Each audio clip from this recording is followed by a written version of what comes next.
Welcome to the Good Karma Sport Fishing Podcast. I'm your host, Captain Ryan Van Fleet. Hey guys, thanks for tuning in. I hope everybody's having a good week so far. I know I am. It's been extremely busy. Despite being home, I'd rather be out on the water fishing with clients. But it is what it is. It's 2020. So I'm just rolling with it, to be honest with you. I'm just rolling with it. And whatever happens, happens. And I just am maintaining a positive attitude with everything. So there's not much I can do. I give my clients all the tools they need to follow the weather with me. I tell them what's going on, and I tell them I can do the best I can. So that's it. There's nothing much I can do. So yeah, I've had some epic failures in some really bad weather out there. I've had like some crazy shit that went down when I would just go. I would just go. So, and there's just so much more to it than what you think. It's like, yeah. So which brings me to my topic today, and that's failures. So failures. And not a lot of guys tell them fishing stories with failures. It's always about them slow days or...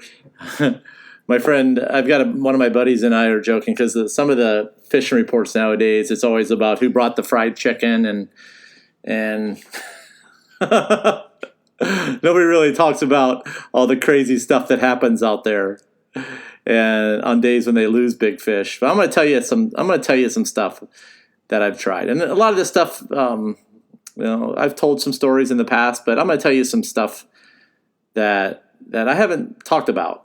So, but first let's talk about some things that I've tried, some crazy stuff, and then I'll get into the fishing stuff. So when I would always try different things because when like inexpensive hacks, I call them, because when I started my business, it was, I didn't have the money to purchase gear, like items like teasers, dredges, what else?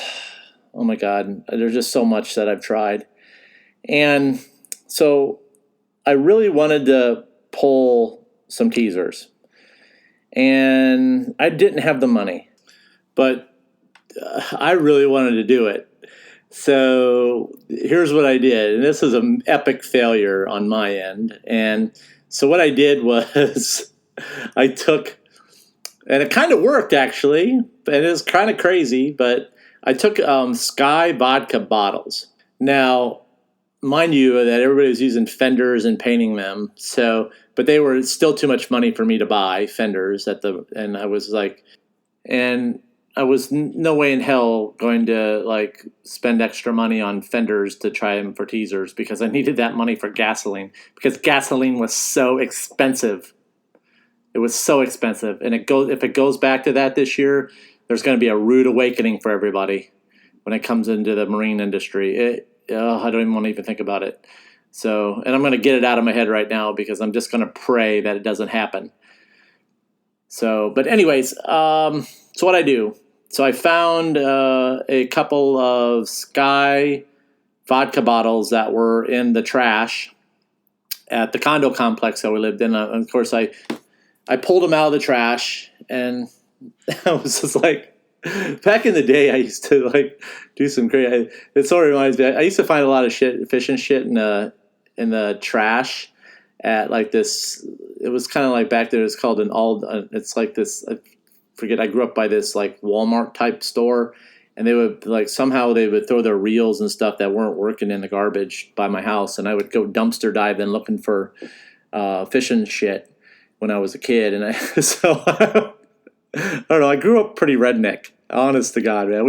I did some crazy shit, but anyway. So and that included dumpster diving, and so I was like, man, I'm gonna dumpster dive and get get a couple of these vodka bottles out, and I'm gonna make a teaser out of them. So what I did was I drilled holes in them and I sealed them up and I filled them full of water so they would be submersible. and somehow I managed to, because they're like perfectly round and aerodynamic, and then I painted big eyes on them, and I'd found some stickers at Kmart, and I cut them up and I glued them on, and there you go, man. I had myself my bonito teaser, and needless to say, it didn't work very well. Epic failure, actually. And not to mention, why the hell did I bring? I was so excited about it that I actually forgot that those bottles are they're kind of glass, which is stupid on my part. So and so, anyways, my epic failure was using the Sky vodka bottles as teasers and pulling them. That was really stupid. I was like, what the hell was I thinking? I was like, but I really wanted to pull teasers. I was watching a fishing show, and I was watching them pull those holographic teasers, and I was so excited, but they were so much money that I couldn't afford them. So anyway, yeah, that was one. And so yeah, epic failure number one. Actually, that was one of many. I'll tell you some other ones sometime. And then number two, I wanted to start this dredge business. I wanted to make my own dredge pieces and sell them. And I went as far as sourcing materials from China, and I had them shipped into the United States, and I had them cut here in the United States. I had to cut what the hell, polycarbonate, I think they were acrylic pieces. Yeah, so I had acrylic sheets, and I still have a bunch of them. I still have so many. So if anybody's looking for some acrylic, I have it, and it's got glitter in it and all that stuff. So if anybody's looking to start their own venture, they're going to be at my garage sale, and you can cut them up and do whatever you want with them. But yeah, so I had them sourced, and I paid big money. And I had my buddy that owned a sea deck business down here at the time, and he cut them for me. And then, yeah. So anyways, they didn't work because I didn't do the research that they break.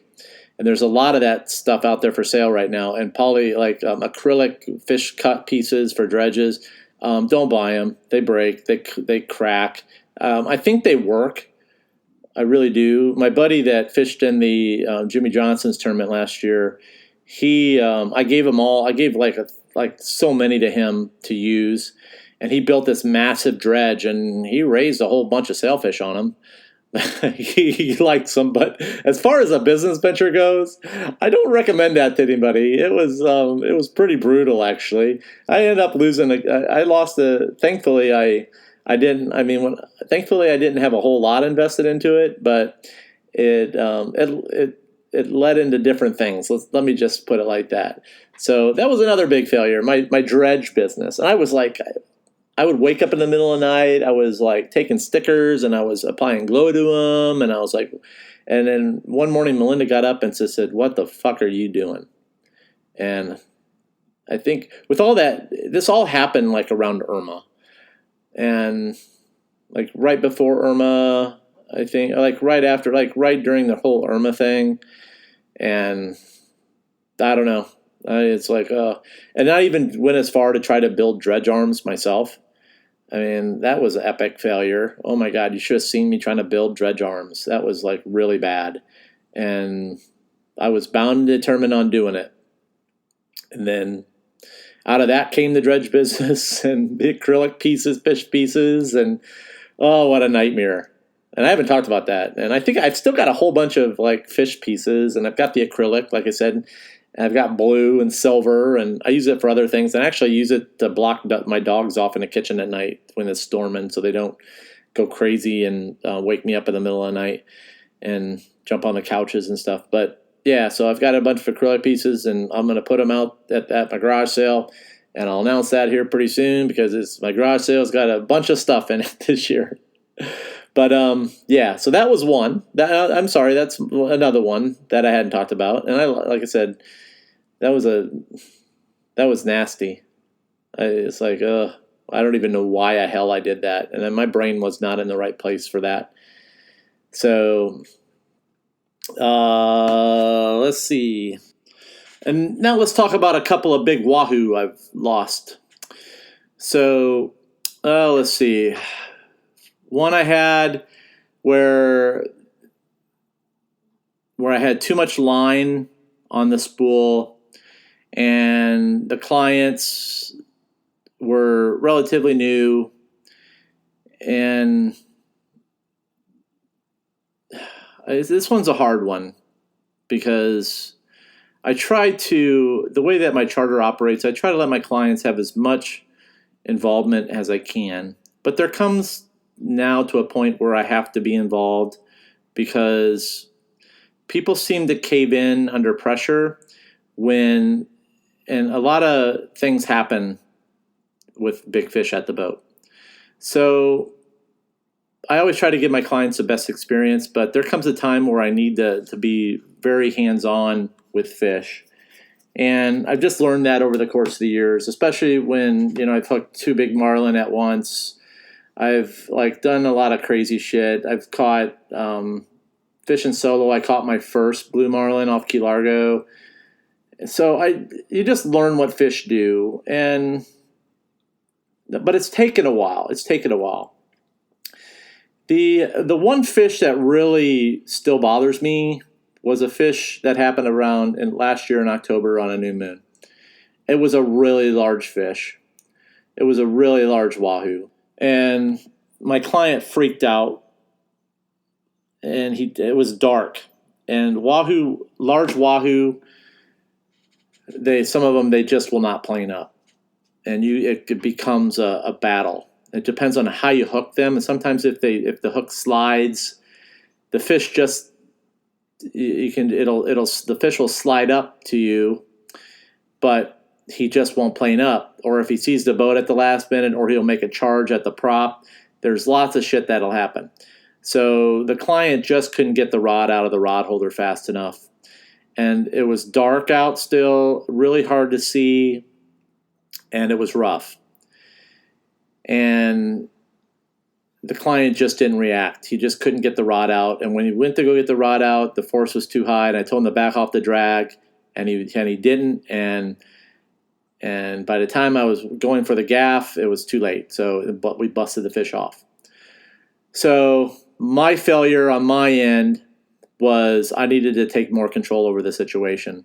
So I have a lot of in-depth conversations now with people. I want to make sure that, and I have to scare them now a little bit to understand that this is what's going to happen. And I have to let them know that if I grab the rod, that I don't want them to be offended, because I know what to do when things go wrong. And it was rough out that morning, and it was just one of those things. And I used to be afraid to talk about it. I'm not, because I learned from it, because honestly, it hasn't happened. It will not happen again. We had a similar situation, and I had a similar situation that happened 2 weeks ago. I think it was 2 weeks ago. I don't remember. We hooked a big wahoo and it was about the same size. I knew that we were in trouble when the fish wouldn't plane up, and my client was just spent. He just couldn't do it anymore. And he had some wrist problems, and oh man, I was like, oh man. So before we had went out, I had a discussion with him, and I told him this is what's going to happen, and I don't want them to get offended. And if I need a little help with the gaff, I said, oh, don't worry about the meat. All you got to do is hit it below these gaffs are ultra sharp, and I'm going to take the rod, and I'm going to do what I need to do to get the fish positioned and calm to where you can hit him. Because I learned last season, on the day I caught 9 wahoo, on how to keep a fish calm aside the boat, just long enough to where you can hit him with the gaff. So that just comes with, this learning that the wahoo is going to be spent, but you just got to keep the boat away from him and keep him out of the bubble trail. So if he's in the bubble trail, he's able to gain a little bit more oxygen, and he gets a little bit more intense. But you got to bring him up alongside the boat and get him once you get him mesmerized, and you get that right amount of tension on him, he's just going to slide up on past, and you're going to be able to hit him before he knows what's up. So that's what happened. My client clocked out on me, and he just couldn't do it. His wrist gave out, and I had to grab the rod from him. And I go to his dad. I go, I have two gaffs. And I told the kid, I go, can you gaff with your left? And the dad goes, and luckily the dad could gaff. And I go, I'm going to slide him up, and all you guys got to do is just hit him on the side. And the dad hit a perfect gaff shot on the fish. That's teamwork. So, and I didn't know these guys. They were my first time fishing with me, but we had a discussion that was good. That's what was going to happen. So there was no other options, and sometimes you just got to, it's sport fishing. So kudos to those guys, man. They made it happen, and I got some redemption. I learned from last year when I lost that fish what to do. And I had to be more vocal, and I have to, like, one thing I tell clients before we leave, and that's another epic failure on my part in the past, is that I haven't told clients about how excited I get and what the game plan is for a wahoo fight. So that's it. And then there's got to be a game plan in place. And you got to remember, I don't fish with a mate. And I'm fishing with people that, when I have new clients, these are people I don't know. So I don't know how they're going to react. And unlike other clients that I fished with for many years, they know the protocol.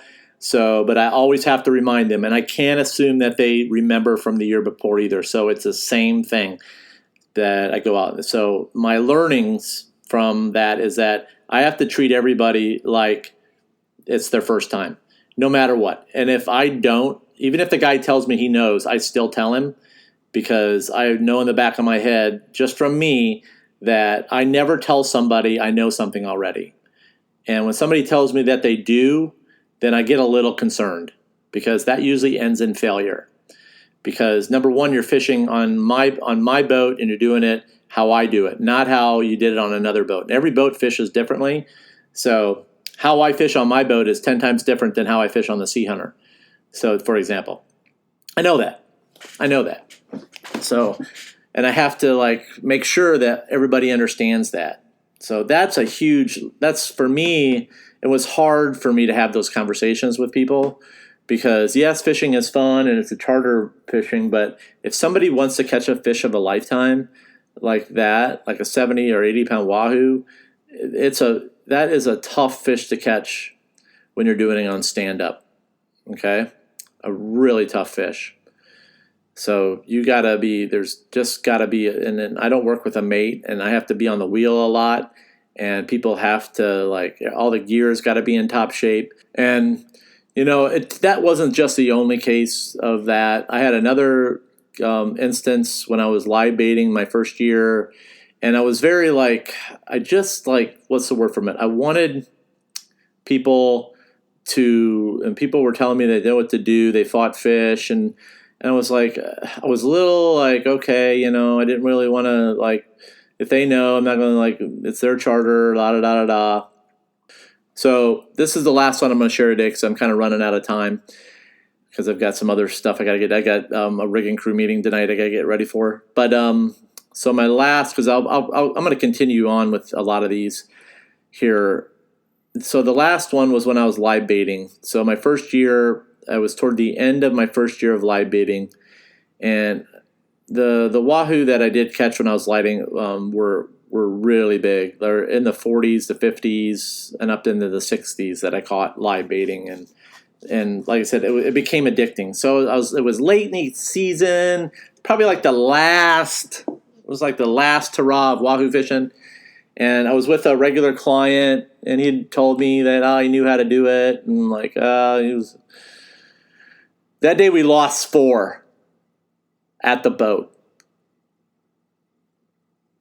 So, because of the lack of communication and the drag settings and the gear being too heavy, mostly it was because of the gear, drag settings, and it was really disturbing. I lost 4. I think I lost 6 that day. And it was really disturbing. And I got home, and I literally was still in shock. And we caught a bunch of fish that day, but we lost 6 wahoo, and we had them at the and two of them were really big, and we had them at the boat, and they did the same thing. That was a combination of two things. That was a combination of me being wanting to be very oh, I don't really want to have this conversation with this client about about the drags again, about me grabbing the rod, because I was scared.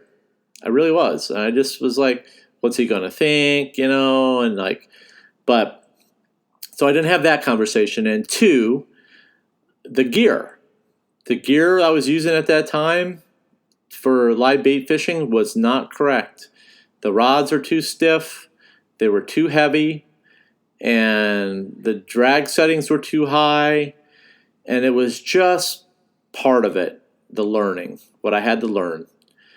So the next season, I said, I went right back in the live bait fishing. Spent that whole summer practicing on kingfish and upgrading my rods. I worked with Brandon at Adrenaline Rods.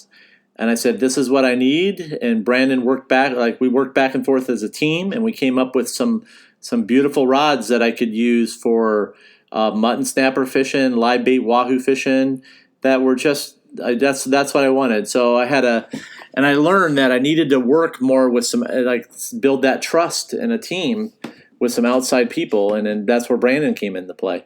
So somebody that I could trust and was going to tell me what I needed, and as far as somebody from the technical side of it.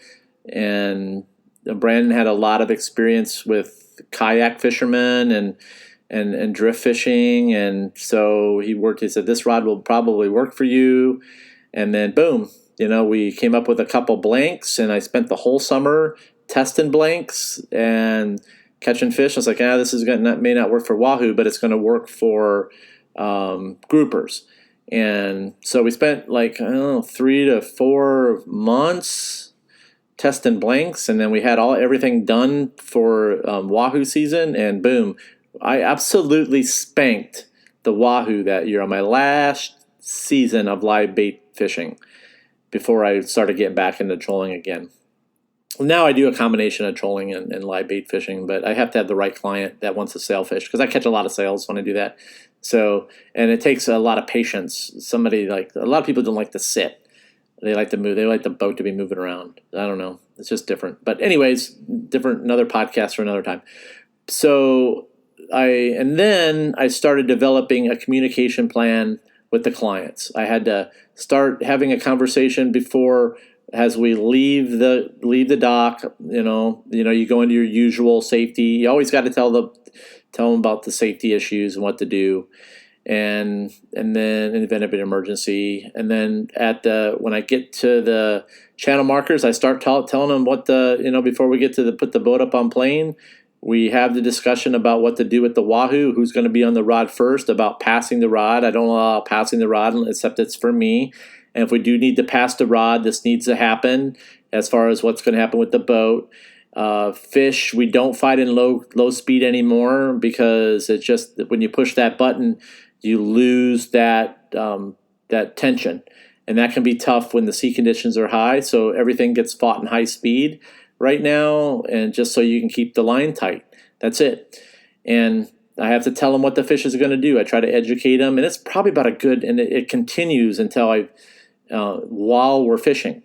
So, and I just keep talking about it and talking about it and talking about it. And the last, like I said, the last big wahoo we caught a few weeks ago, it all paid off. And I have to do that. If I don't do that, then if I cannot slack on the communication plan.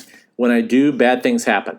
And if somebody tells me that they know what they're doing, I ask them how many big 70-pound wahoo have they caught in their lives, and muskies don't count.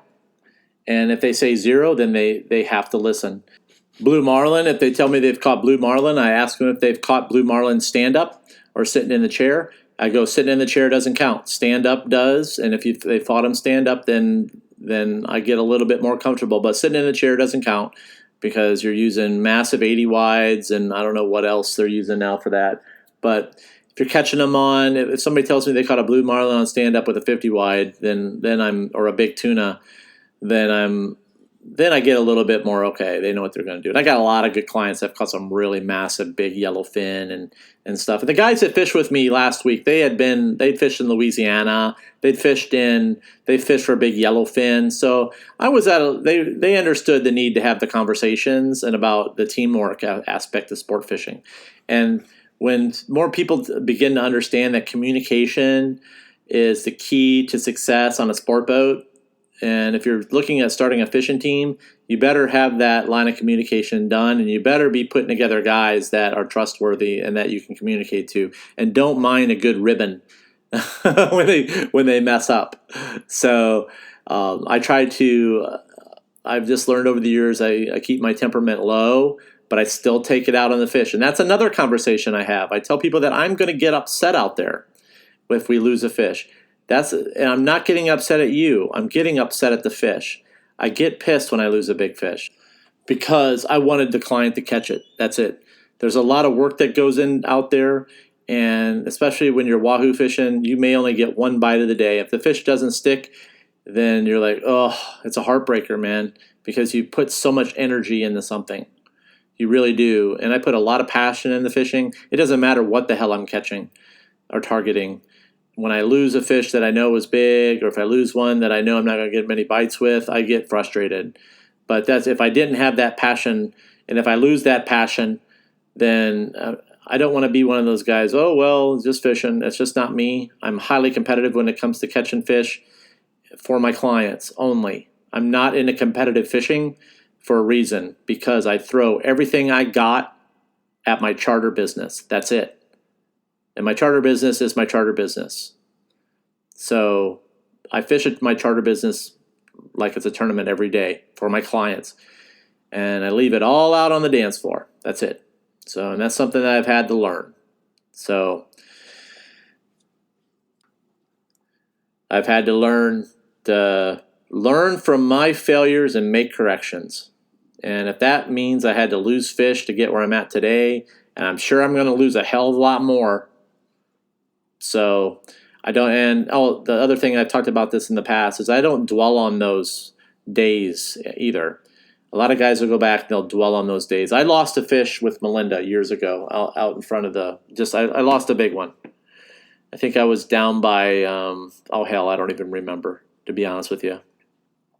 But I lost a big fish, and I had caught one a couple days earlier, and I lost a big fish. I pulled the hooks. He actually bent the hooks on the halcos, and I'm gonna leave it at this one. Ever since the day that I lost that fish on that halco, every hook on any bought plug gets changed out to an upgraded. It does not get sent at all, because you do not know when you're going to hook a 60 to 70 pound fish in the Keys or anywhere. Okay, and that fish is going to bend up your pre-bought hooks.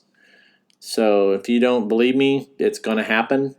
So especially when you've got drag applied and the fish moving, the fish shaking his head violently, and then, yeah. So that was another learning. I'm going to leave you guys with that today. I've got to go. So also, guys, too, if you really want to learn about some of this, like, skills, like, it's more than just fishing. When some of you guys get it, I know that you do, to get to the next level in your own, like, and don't worry about what the other guy's doing. If you're trying to copy everybody right now, I highly suggest that you don't, okay? Because it's going to hurt you. You need to, like, develop your own styles and be confident in that. If you got copycat syndrome, it's going to really hurt you. So what I want you to do is I really recommend that you purchase this, the brilliant breakthroughs for small business owners, the chapter that that Melinda and I put together. It's a lot of that stuff, a lot of it that we talk about in there that's my whole core foundation for my business is confidence. Okay. And when you start putting the pieces together for yourself, and stop trying to be somebody else, and just stop it. That's when things are going to happen for you. Okay? A challenge you to stay off the YouTube. I challenge you to like the fishing forum stuff, and start spending time on yourself and really starting to put the pieces together. And like I said, some of you guys are going to get it and some of you guys aren't, but there's a bigger picture out there when it comes to sport fishing and catching big fish. So, and a lot of it that has to do with confidence. So if you don't like I said, some of you guys are going to get it and some of you guys aren't. But I'm just going to leave it with that today. And for those of you guys that get it, you're going to be very successful. So, very successful. Thanks for listening, guys. Follow me on Instagram at goodkarma_sportfishing _FL_keys. And I will be doing some more podcasts about failures and my learnings here, but I'm out of time today. This podcast went a little long. And then you can check out my website. It's goodkarmasportfishing.com. Join the private Facebook group. It's Good Karma Sport Fishing, the Good Karma Sport Fishing podcast. And yeah, that's all I got for today, guys. Gotta go. Thanks for listening. And remember, anytime you're fishing, it's all good. Oh, leave the small fish for the boat behind you. Always keep that in mind. Have a good one.